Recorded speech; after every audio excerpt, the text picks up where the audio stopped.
X x पर वह बिंदु ज्ञात कीजिए जो 2,5 और ऋण 2,9 से क्या है, समदूरस्थ है। ठीक है, तो एक्स एक्स पर बिंदु बोल रहा है, पहले लाइन खींच लो। एक बिंदु दे रखा है आपको 2,5 और दूसरा दे रखा है आपको ऋण 2,9। अब बोल रहा है कि एक्स एक्स पर वह बिंदु ज्ञात कीजिए, तो एक्स एक्स पर y0 होगा कि एक्स एक्स में जाना है आपने, तो वह बिंदु क्या ये, तो इन दोनों से क्या है, दूरस्थ मतलब समान दूरी पर है, तो कहीं बीच में होना चाहिए। यहाँ पर क्या होगा, x,0 एक पॉइंट होगा, कुछ नहीं करना था, इन दोनों की बीच की दूरी निकालनी थी आपने, समझ में आया?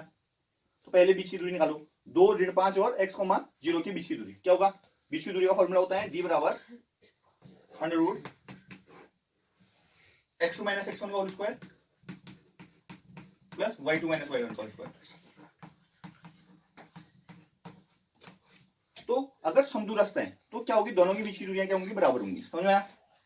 तो लिख दोगे आप, इन बिंदु को नाम दे दो, इसको ए दे दो, इसको बी दे दो और इसको बोल दो, तो बोल दो एओ की बीच की दूरी बराबर ओबी की बीच की दूरी, क्या बोलोगे, क्योंकि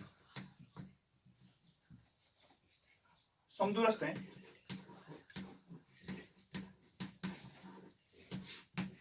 इसलिए क्या होगा, एओ के बीच की दूरी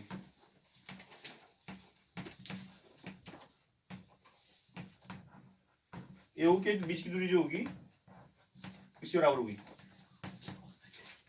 ओबी के बीच की दूरी हो जाएगी, दोनों की बीच की दूरी बराबर होगी है।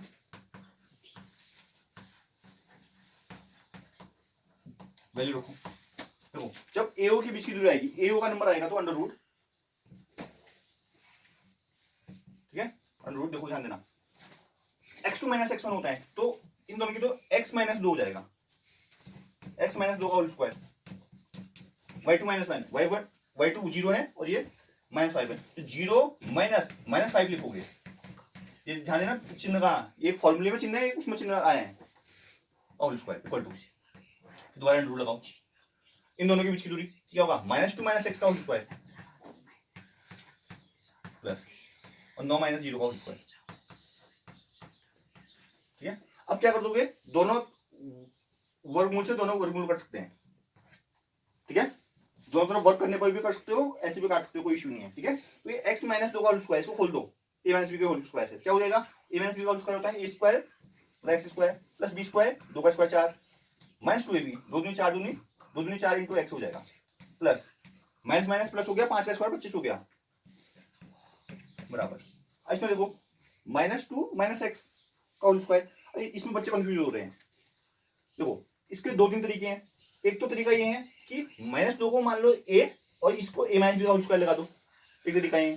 दूसरा तरीका ये है कि इसमें बीच में प्लस समझ लो एक जगह, a को -2 और b को -x मान लो, ठीक है। जो सबसे आसान तरीका है वो ये है कि -2 को तुम a मान लो है, और जो है x को b मान लो, ठीक है, a - b का लगा लो, तो a की जगह में -2 रखना पड़े, है ना, तो a स्क्वायर होता है -2 का स्क्वायर 4 हो गया, प्लस b स्क्वायर होता है x का स्क्वायर x स्क्वायर हो गया, -2ab। अब यहाँ पर जब -2ab आता है तो -2 इंटू -2 लेना है यहाँ पर, और b की जगह में x रखना, तो माइनस माइनस हो जाएगा प्लस, 2 दूनी हो जाएगा 4x हो जाएगा। समझ में नहीं आया ये चीज, 9 में से 0 हटाओगे 9 ही आएगा, 9 का स्क्वायर 9 में 81 आ जाएगा। अब क्या करोगे, देखो इस x स्क्वायर से ये x स्क्वायर गायब हो गया, तो यहाँ लाओगे माइनस हो जाएगा, ठीक है। अब x वाले एक तरफ कर दो और नंबर एक तरफ करो, नंबर सारे इस साइड और x वाले उस साइड कर रहे हैं, देखो ये 4 से 4 भी काट सकते हो आप, ठीक है।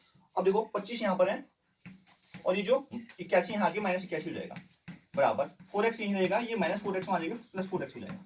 अब घटाओ 81 में से 25 घटाओ, एक हंसी लिया, 11 में से 5 घटाया 6 आएगा, 7 हो जाएगा, 7 में से 2 घटाया 5 आएगा, 56 बराबर -56 आएगा, क्योंकि माइनस वाला बड़ा नंबर है, ठीक है। 4 4 8x हो गया, 8x बराबर अगर 56 है तो x बराबर क्या होगा, -56/8 हो जाएगा, गुणा वाला भाग में जाता है, 8 7 56 होता है, 7 आ गया माइनस में, x का मान क्या गया -7, बिंदु क्या हो गया x, 0 है, तो बिंदु क्या हो गया -7, 0 हो गया, ये आ गया आंसर। समझ में आया नहीं आया बताओ, ठीक है। देखो ये क्वेश्चन भी हो गया। अब अगला क्वेश्चन देखते हैं, ये मिटा रहा हूं।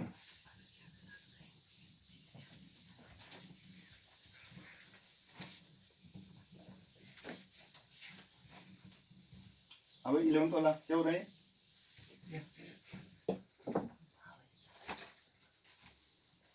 हाँ, अगला क्वेश्चन है, यदि ए 6,1, बी 8,2, सी 9,4 और डी P,3 एक समांतर चतुर्भुज के शीर्ष है, तो P का मान ज्ञात कीजिए। बहुत बढ़िया क्वेश्चन है, पेपर में अक्सर पूछा जा रहा है। ठीक है, तो समांतर चतुर्भुज बना दो एक तो। ठीक है, जो ए के बिंदु दिए थे वो एक की जगह लिखो। देखो याद रखना, जो बिंदु लिखोगे आप वो घड़ी के घूमने के दिशा में क्लॉकवाइज लिखोगे। घड़ी ऐसे घूमती है ना, घड़ी ऐसे चलती है सबकी, ऐसे तो नहीं चलती किसी की घड़ी में, ऐसे तो ऐसे लिखोगे घड़ी के हिसाब से। ठीक है, जहां पर भी ए लिखोगे फिर बी सी डी ऐसे ऐसे चलेंगे। ए हम मान लेते हैं यहां लिख लेते हैं, तो 6,1 है तो 6,1 लिखेंगे। बी यहां लिखो, 8,2 दे रखा है, सी यहां लिख लो, 9,4 दे रखा है, और डी यहां लिख लो, क्या दे रखा है? P,3 दे रखा है। ठीक है, क्या बोल रहे हैं, एक समांतर चतुर्भुज के इसी क्रम में, तो क्रम लिख दिया हमने सीधा, P का मान ज्ञात कीजिए। ठीक है, तो इसमें जो मेन कॉन्सेप्ट है वो ये है कि तो समांतर चतुर्भुज के विकर्ण है, एक दूसरे को समद्विभाजित करते हैं। विकर्ण पूछ चुके आप, ये जहां पर कट रहे हैं ये क्या है? समद्विभाजित, बराबर दो टुकड़ों में काटते हैं। ठीक है, ये कॉन्सेप्ट लगेगा, इसको क्वेश्चन सॉल्व हो रहा था आपका। अब पहले तो नियम लिख लोगे, समांतर चतुर्भुज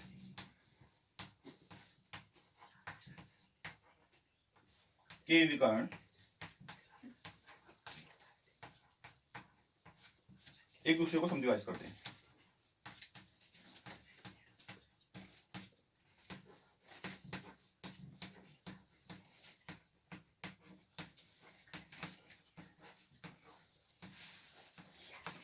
ये इंपोर्टेंट लाइन है, ये जरूर लिखनी है। ठीक है, फिर क्या करोगे, इन्हें निकाल दोगे मध्य बिंदु के निर्देशांक। ठीक है, यहां पर विभाजित कर रहे हैं तो ये पॉइंट इक्वल होगा ना, ये पॉइंट मतलब इक्वल होगा, इन दोनों के मध्य बिंदु के निर्देशांक, इन दोनों के मध्य बिंदु के निर्देशांक बराबर होंगे। ठीक है, तो क्या लिखोगे आप, AC का मध्य बिंदु, AC का मध्य बिंदु बराबर BD का मध्य बिंदु।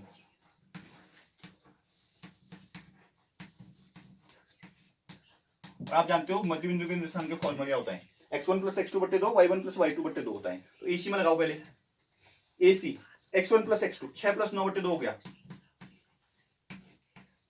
ये x में। y में क्या होगा, 1 प्लस 4 बट्टे 2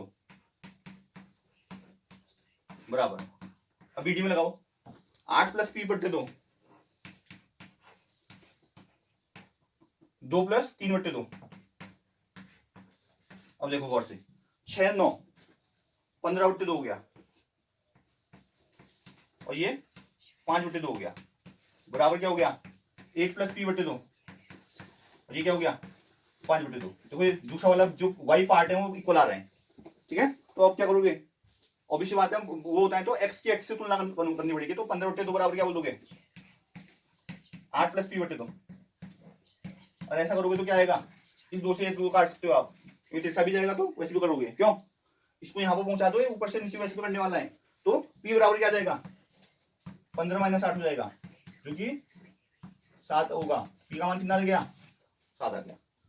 समझ में आया, फिर मिटा रहा हूं।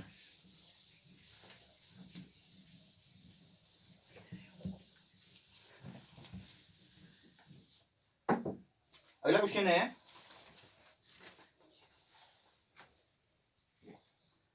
यदि A B क्रमशः ऋण 2 और -2 और 2 -4 है, तो बिंदु P के निर्देशांक ज्ञात कीजिए। ठीक है, अच्छा ठीक है, AP बराबर 3/7 वाला क्वेश्चन है, ऐसा पूछे। देखो बहुत बढ़िया क्वेश्चन है, एग्जाम में अक्सर पूछा गया है भाई, ये बहुत इंपॉर्टेंट क्वेश्चन, बहुत ज्यादा आने के बहुत ज्यादा चांसेस है इसके। A की निर्देशांक दिया है -2 ठीक है, और B की क्या है 2,4, कहीं पर P है मान लेते हैं। ठीक है, मान लेते हैं यहाँ कहीं पर है, बताया नहीं है कि कहां पर है, और मान लेते हैं यहाँ पर है। एक पी निर्देशांक है, -2 2 -4, पी के निर्देशांक याद कीजिए। एपी बराबर 3/7 ए बी रखा है, एपी बराबर क्या रखा है 3/7 ए बी। यहीं पर जड़ है, यही क्वेश्चन की जड़ है। पी रेखाखंड एपी पर स्थित है ना, इस पर पी रेखाखंड स्थित है बोल रहा है। अब देखो यहीं से हिंट मिल रहा है, तो सी जो है वो टोटल है, करो टोटल 7 है, जो एपी है वो 3 है। एपी कितना है 3 है, और टोटल अगर 7 है तो ये निकालने के लिए 7 - 3 करोगे जो कि 4 आ जाएगा। क्यों, यही है इसमें, और कुछ नहीं है।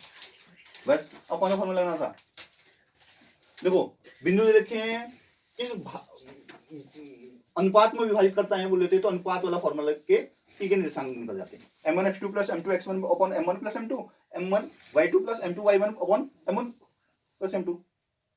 होता ही नहीं होता, ये फॉर्मूला ही अलग है, बट्टे में m1 + m2 आते हैं। ठीक है, आगे बढ़ते हैं। तो आप लिखोगे पी के निर्देशांक,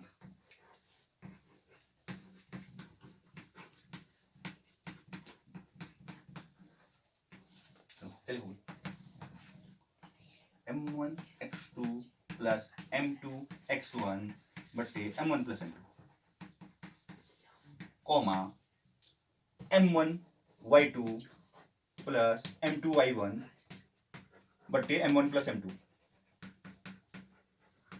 ठीक है, अब आपको यहां पर m1 आपको पता चल गया, m1 3 है तो 3 रख दो, x2 मतलब ये है 2, प्लस m2 क्या है 4 है, और x1 क्या है -2 है, बट m1 + m2 मतलब 3 + 4। यहां देखो, यहां देखो ये y वाला पार्ट है,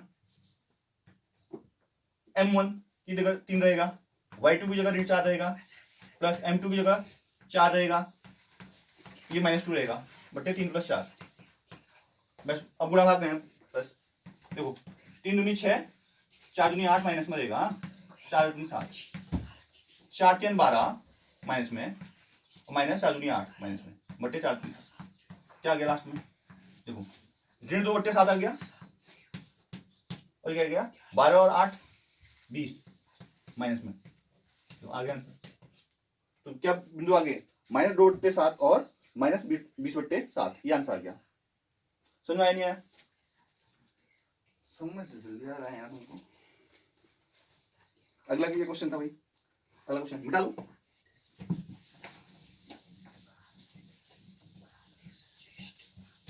अब देखो अगला क्वेश्चन,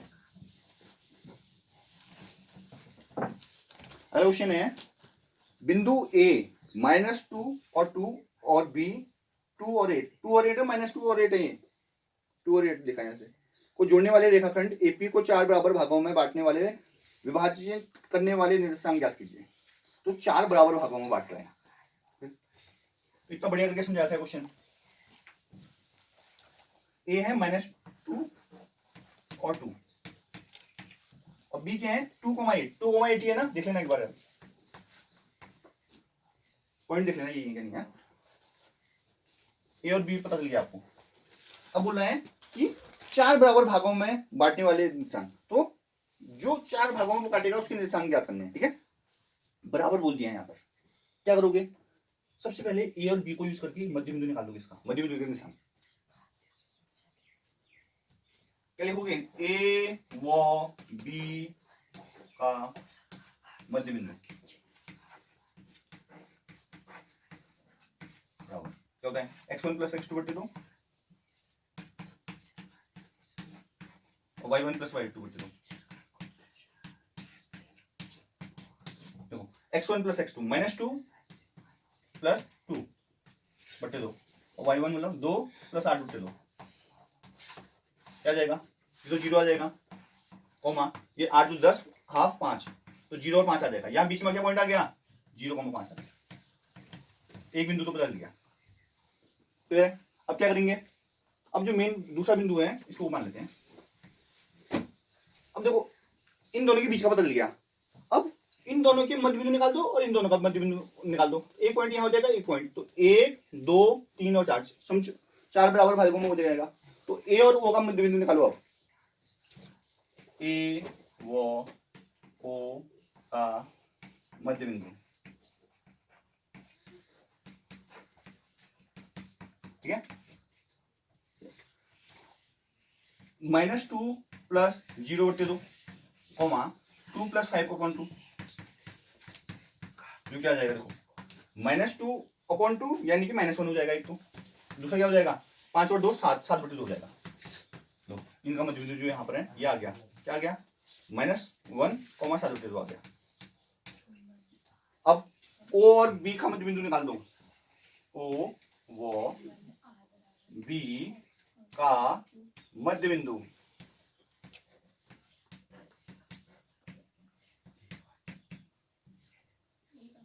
मैं बता दूंगा अभी। जब मैं क्वेश्चन बता रहा था तब क्यों नहीं बता रहा। देखो ओ और बी का मध्य बिंदु 0 प्लस 2/2 ओमा 5 प्लस 8/2 क्या हो जाएगा 2/2 मतलब 1 हो जाएगा, और ये 8 5 13/2 हो जाएगा।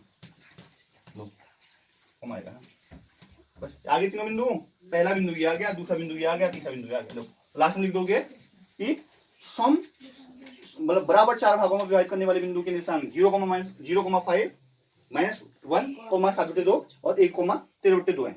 लिख दोगे। अब कौन सा क्वेश्चन बचा है थेल्सपुर में, थेल्सपुर में देखो भैया, जो कि बहुत इंपॉर्टेंट क्वेश्चन है। देखो ये थेल्सपुर में जो है ना 2-3 प्रकार से पूछा जा रहा है। एक तो बोलता है सीधा सीधा आधारभूत में, ठीक है, त्रिभुज के आधारभूत में लिखिए। दूसरा बोलता है कि क्या बोलता है दूसरे में, थेल्सपुर में बोलता है, और तीसरा क्या बोलता है, चलो देखो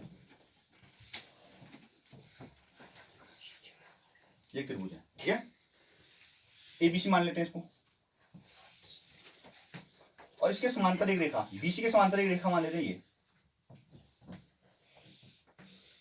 क्लियर है, जो ये है ये बीसी के समांतर, ये दिया होता है आपको, ठीक है। थेल्सपुर में क्या बोलता है, ये बोलता है कि अगर किसी त्रिभुज की एक भुजा के समांतर एक रेखा खींची जाए तो वो जो रेखा है वो उस त्रिभुजों को समान अनुपात में डिवाइड करती है। यानी का ये है कि अगर हमने बीसी के समांतर डी रेखा खींची तो एडी बट्टे डीबी और एई बट्टे ईसी क्या होगा, बराबर होगा। तो हम क्या लिखेंगे इसमें, हमको जो दिया है, तो दिया जो होता है वो दिया होता है बीसी जो है वो समांतर किसके डी, पहली चीज समझ में आया। फिर हम क्या करते हैं इसमें हम एक रचना करते हैं। रचना में करते क्या है, देखो रचना में जो है मेन वो है, पहले तो इन दोनों को मिला देते हैं, डी को सी से व बी को ई से मिलाया, ठीक है। चलिए हो गए, डी को सी से व बी को ई से मिलाया,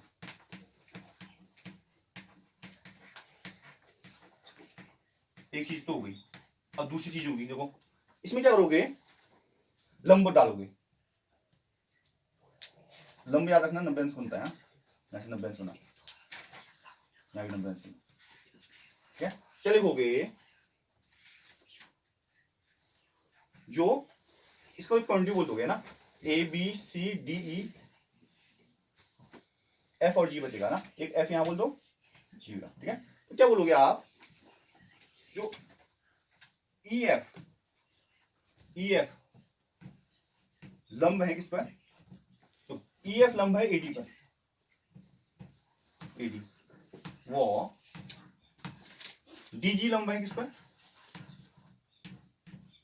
डीजी लंब है ए, खींचा। कितना समझ में आया सबको, इसको डाउट है, ठीक है, ये रचना वाला काम भी खत्म। अब चलते हैं आगे क्या होगा। आगे जो इसमें कॉन्सेप्ट है, देखो पट्टे क्या है, जो छोटा त्रिभुज है ए डी ई है, इस त्रिभुज को लेते हैं और इसका एक लंब कोई, जैसे कि हमने ई एफ लिया, ये लंब के आधार पर त्रिभुज का क्षेत्रफल लगाते हैं जो कि आधार गुणा ऊंचाई होता है। फिर क्या करते हैं अपन, अब इसको ले लिया तो इसी के साथ ही मतलब इसी के साइड वाला मतलब जो त्रिभुज है उसको लेंगे नीचे में, तो डी को लेंगे, उसमें भी त्रिभुज का क्षेत्रफल लगाएंगे और लंब आपको पता है ई एफ होगा, तो क्या होगा ई एफ से ई एफ कट जाएगा अनुपात लेने पर। ठीक है, फिर हम क्या करेंगे, ऊपर वाले त्रिभुज लेते हैं पर इसमें लंब अब दूसरा वाला ले लेते हैं, मतलब ये वाला लंब लेते हैं, तो आधार ऑब्वियस सी बात है ये हो जाएगा। फिर ये वाला त्रिभुज लेते हैं, इन दोनों का अनुपात लेते हैं, तो दोनों अनुपात बराबर होते हैं क्योंकि ये दोनों त्रिभुज जो है वो एक ही समांतर रेखा और एक ही आधार पर बने हुए हैं, तो बराबर होते हैं, तो इनका अनुपात भी बराबर होता है, तो सिद्ध हो जाता है आपका। इसमें आपको लिखना पड़ेगा, आपको सिद्ध करना है, पहले सिद्ध करना है। सिद्ध जो करना है आपने वो करना है, देखो एडी बट्टे डीबी बराबर ए बट्टे ईसी, ए बट्टे ईसी। ठीक है, हो गया तुम्हारा, करो फिर फटाफट करो, फिर जमा कर रहा हूं मैं।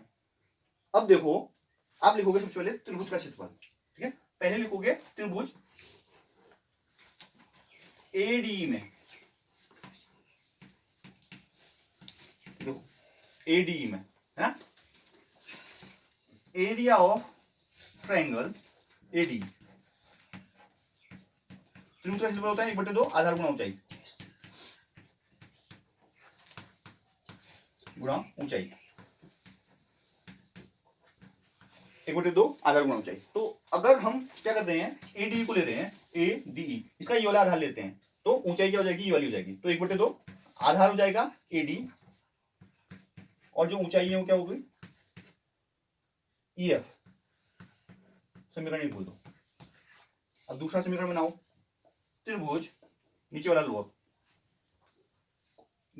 डीबीई ले लो, त्रिभुज डीबीई ले लो, इसमें भी लगाओ एरिया ऑफ त्रिभुज डीबीई 1/2 आधार, देखो इसके लिए आधार क्या होगा, ये होगा डीबी, क्योंकि हमने लंब कौन सा लेना है, लंब हमने ये वाला लेना है, एफ ई या ई एफ जो भी है, समीकरण 2 बोल दो। ठीक है, ये काम हो गया। अब मैं थोड़ा ऊपर का जो है मिटा रहा हूं, जगह कम पड़ रही है।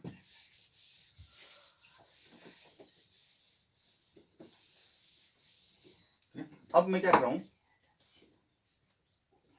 इन दोनों का अनुपात ले लेता हूं, यहां पर कौन नहीं हुई, एरिया ऑफ त्रिभुज एडी बट्टे एरिया ऑफ त्रिभुज डीबी बराबर क्या होगा, तो इन दोनों का अनुपात लेंगे तो क्या होगा 1/2 एडी गुणा ई एफ बट्टे क्या हो जाएगा ई, 1/2 गुणा डीबी गुणा ई एफ, इससे क्या आ गया 1/2 से 1/2 गया, ई एफ से ई एफ गया, एडी बट्टे डीबी आ गया, तो एडी बट्टे डीबी एक पार्ट आ गया हमारा।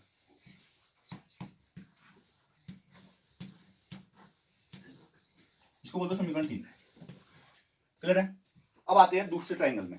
ठीक है, अब दोबारा लिखते हैं एरिया ट्रायंगल एडी, दोबारा ले रहे हैं वो त्रिभुज, पर इस समय हम क्या आधार ये वाला ना लेके ये वाला लेंगे, ये वाला लंब चाहिए अपने, 1/2 आधार होगा ए और लंब होगा डीजी। इसी प्रकार अब एरिया लेंगे ये वाला त्रिभुज का, डीईसी ट्रायंगल डीईसी, क्या होगा 1/2 आधार होगा इसके लिए ईसी और लंब क्या हो जाएगा डीजी। समझ में आया इतना?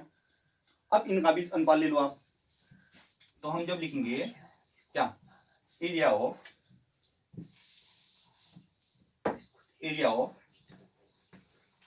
Triangle AD upon triangle area of triangle DC बराबर क्या हो जाएगा, तो ऊपर वाले का जो वैल्यू आई थी अपनी अपॉन जो हर में आई थी वैल्यू, हर में क्या वैल्यू आई थी 1/2 गुणा EC गुणा DG, DG से DG कट गया, 1/2 से 1/2 कट गया, क्या आ गया AE बट्टे EC, AE बट्टे EC आ गया, AE बट्टे EC आ गया। समीकरण बोल दो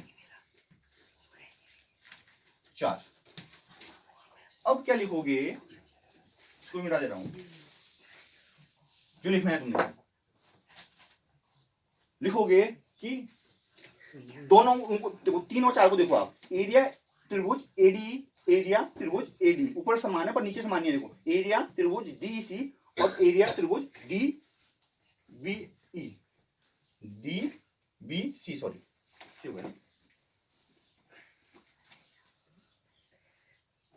ठीक है, ठीक है, DBC होगा। देखो DBC क्यों, तभी तो 1/2 आधार DB गुणा EF, बिल्कुल सही है, DBC है। तो दोनों त्रिभुज को देखो और से, इस त्रिभुज और इस त्रिभुज को देखो, इस दोनों त्रिभुजों में क्या हो रहा है, त्रिभुज लिखोगे त्रिभुज DBC व त्रिभुज DEC एक ही आधार, ये लाइन बहुत इंपॉर्टेंट है, एक ही आधार। देखो ये दोनों त्रिभुज जो हैं, ये वाला त्रिभुज लो और दूसरा ये वाला त्रिभुज लो,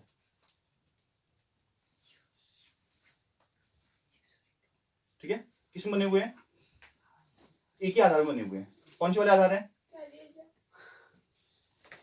आधार क्या है इसका, डी है, क्या है डी। वैसे वहां पर वो ई भी रहता तो कोई दिक्कत नहीं थी वैसे ना, कोई प्रॉब्लम, ये करना है आपने, ये कर सकते हो, जो मैंने किया था ना, तो ये वाला ट्रायंगल ले लिया मैंने, तो ये ट्रायंगल भी ले सकते हो और ये ट्रायंगल भी ले सकते हो, इसको ले लो तुम, ये कर लो, कोई टेंशन की बात नहीं, ठीक है, ये कर लो। हाँ अब ध्यान देना, जो DBE है और DEC है, ये दोनों त्रिभुज देखो, ये वाला और ये वाला, एक ही आधार DE है, आधार सेम है इनका, देखो D, वो समांतर रेखाएं, रेखा किस में, देखो DE वो BC के मध्य है।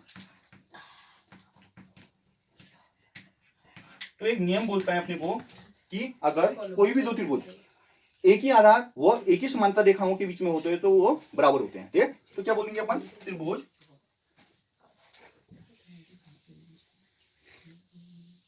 क्या बोलेंगे, त्रिभुज एरिया ऑफ त्रिभुज है, तो क्षेत्र बराबर होता है इसमें ना, त्रिभुज DB इसके बराबर हो जाएगा एरिया ऑफ त्रिभुज DEC के। इससे क्या जाएगा अपने को, इससे हम क्या लिखेंगे, समीकरण 3 और 4 से, इसलिए समीकरण 3 व 4 से, और देखो 3 और 4 देखो, AD यहां भी है, AD यहां भी है, DEC और DBC, DEC और DBC दोनों बराबर कर रखे हैं हमने, तो ये इनका अनुपात क्या होगा, बराबर हो जाएगा। क्या बोलेंगे अपन, AD बट्टे DB, क्या बोलेंगे, AD बट्टे DB बराबर AE बट्टे EC, यही है फेस में, देखो AD बट्टे DB, AD बट्टे DB, AE बट्टे EC, AE बट्टे EC।